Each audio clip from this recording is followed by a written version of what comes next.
Hi guys, welcome to Brand X Reviews and another edition of BXR Mailbag. Now this one is another contribution from Paul Cage, which was actually submitted about 2 months ago, so I apologise for the length of time that it took. But the question is, what is your general opinion and a brief review of the Indiana Jones films? Now the reason I've left it 2 months is because I wanted to watch the Blu-Ray versions of these, which I hadn't owned before. They re-released these films on Blu-ray about 2 or 3 years ago. And I wanted to watch them on that before I did a review, so I could kind of talk about that as well and maybe recommend it if I thought it was good, which I do. I recommend the Blu-ray of this. The quality is excellent, and it's actually this box set in particular that I'm talking about. I don't know if there's any other collections, but in the UK this is the one that I own. It's called Indiana Jones: The Complete Adventures. The quality really, if you've got a decent TV, hopefully something above 32 inch, the bigger, well, it kind of sounds a bit wrong this, but the bigger the better. You're going to appreciate the quality difference more. So you got all 4 films. Unfortunately with this, they did leave in Kingdom of the Crystal Skull, which is a tragedy. I would prefer to forget about that film.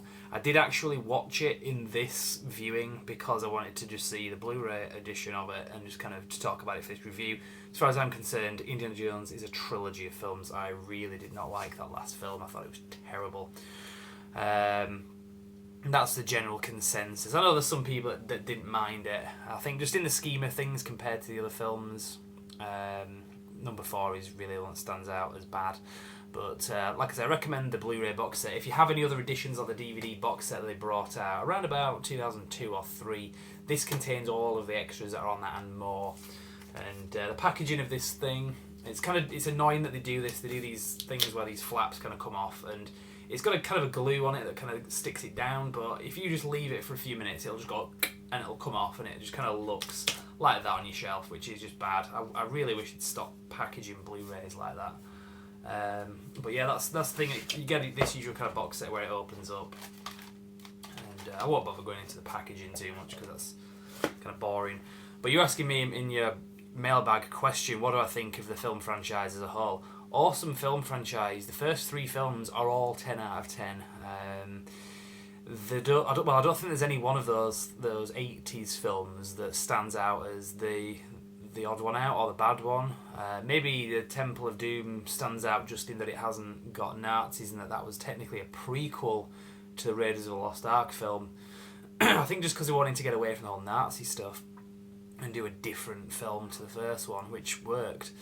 I think maybe that makes that one stick out, but not in a bad way. That's just the way they did it, and it worked.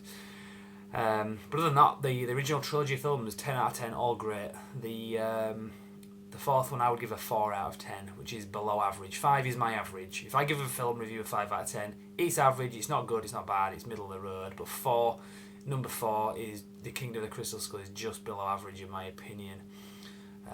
So it really let us down there. I'm going to talk about the future of the film franchise because I've got a bit of information about that. Nothing new, but just some stuff you might not know, which I'm going to save for the end of this video. But getting more into what I think about these films. I grew up watching these films from a young age. I mean, the first film came out the year I was born, which was 1981.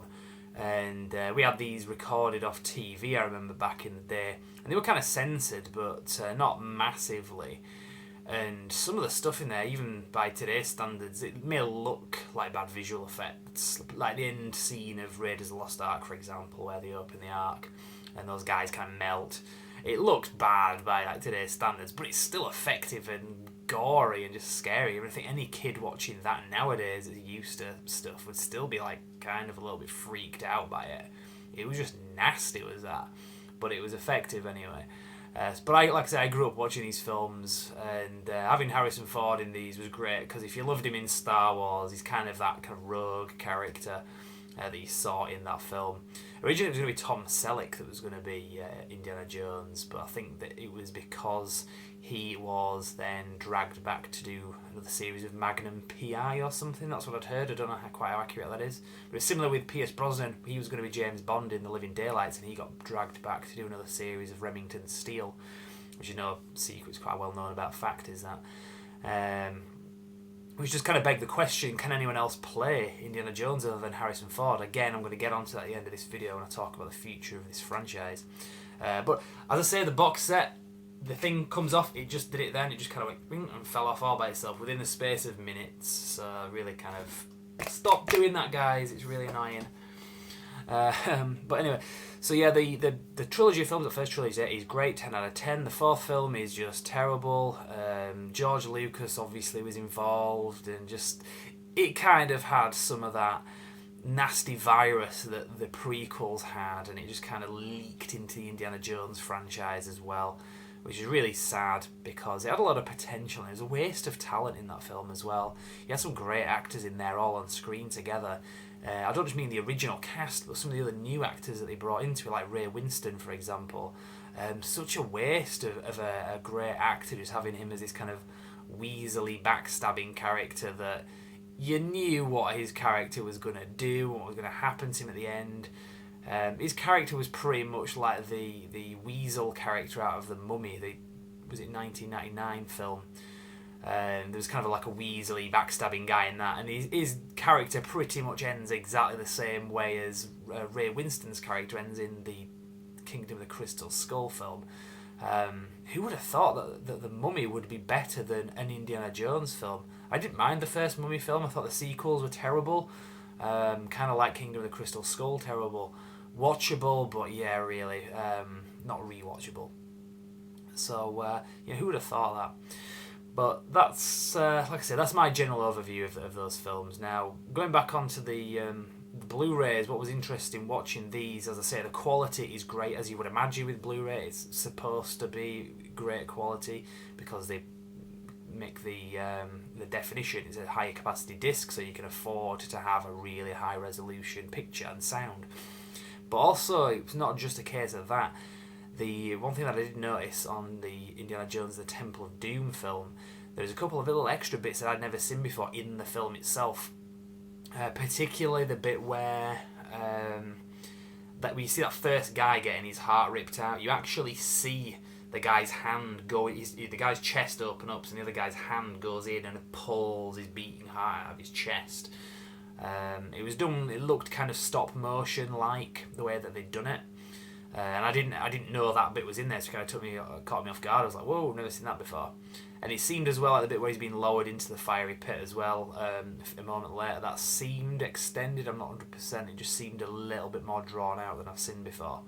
But yeah, that was interesting to see. I don't know if there's anything else extended about these films on the Blu-ray set. I didn't notice anything, and I've seen these films many, many, many times before. So if there is anything extra and I didn't notice it, it's not really going to be all that significant. It may very well be that there are extra bits in there, but the fact that I didn't notice them, I think, makes kind of a point. I've got into trouble saying this kind of thing on YouTube before. I was talking about the Wolverine film and saying, well, I didn't notice a major difference apart from just some like actiony bits. And somebody was like messaging, oh, it's terrible review because you didn't itemize every single scene that they did. It's like, well, I did notice a subtle difference in the actual action itself. It wasn't like that bit in particular wasn't in the film. So yeah, you're just talking bollocks if you have a problem with me saying that.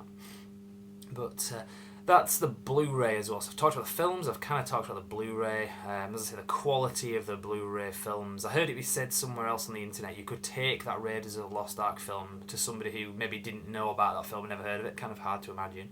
And presumably doesn't know who Harrison Ford is, and you could say this film was made this year, and because of the quality of it, they would believe that this is a new film. It doesn't look old, it hasn't kind of, by today's standards anyway.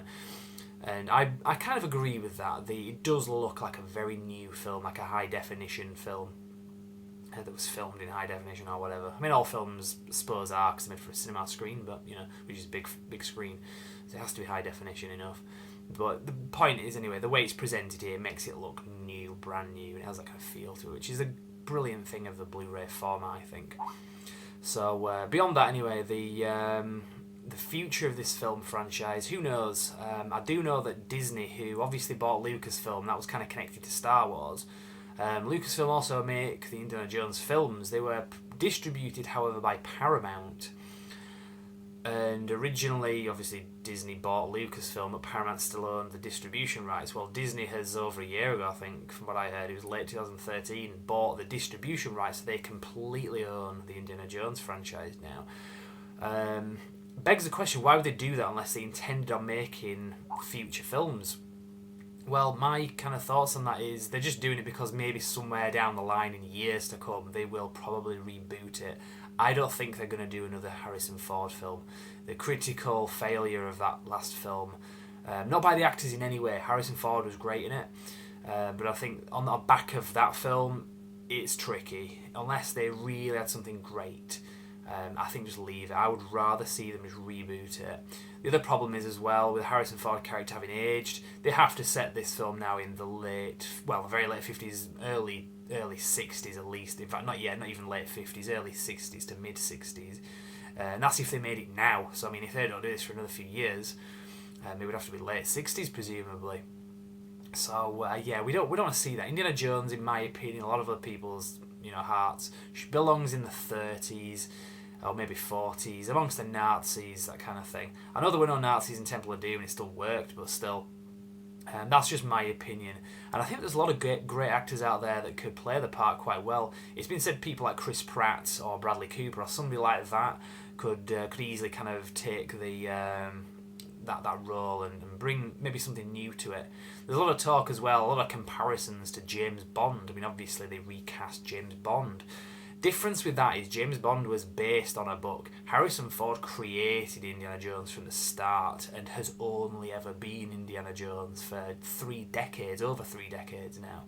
So to reboot now, those two, Harrison Ford and Indiana Jones, they are together. It's not like Sean Connery and James Bond. It can only be that. They just recast after Sean Connery, and they kept on doing it every few years. I mean, originally when they recast, it was probably a controversial thing. Well, it was, but they just did it, and maybe not with George Lazenby. I liked him, but some didn't. But with Roger Moore, a lot of people liked him, didn't have a problem at that point recasting. Harrison Ford, on the other hand, as Indiana Jones, it's not the same as James Bond. It's a different comparison to make. He is so established as that character. It would be tricky. It would be difficult for any actor to do, but I think it can be done anyway. So. I think I'll just leave it there. That's my opinion of that, how they can go with these film franchises and the film franchise as a whole anyway. So that answers your question anyway, so I'll leave it there. Now in terms of the mailbag section, if anyone else wants to make a contribution, feel free to leave a message either at the YouTube channel, Facebook page, or the website brandxreviews.com. Details about that are to follow, so check that out at the end of this video. And I'll say again, thank you very much, Paul Cage, for the submission. You're an absolute legend. Most of the mailbag videos I've done were for you, because you keep sending such great questions in. And sorry it took 2 months to do this, but like I say, I wanted to wait until I actually watched these on Blu-ray so I could kind of throw that in as well. And again, I recommend the Blu-ray. If you've got it on DVD, feel free to upgrade. It's not a downgrade in terms of the extras, because all your extras are still on here. They're all included, and there is a lot of new stuff as well. And 7 hours of special features. And I'm starting to sound like a commercial. I'm going to leave it there. brandxreviews.com, and thank you very much for watching.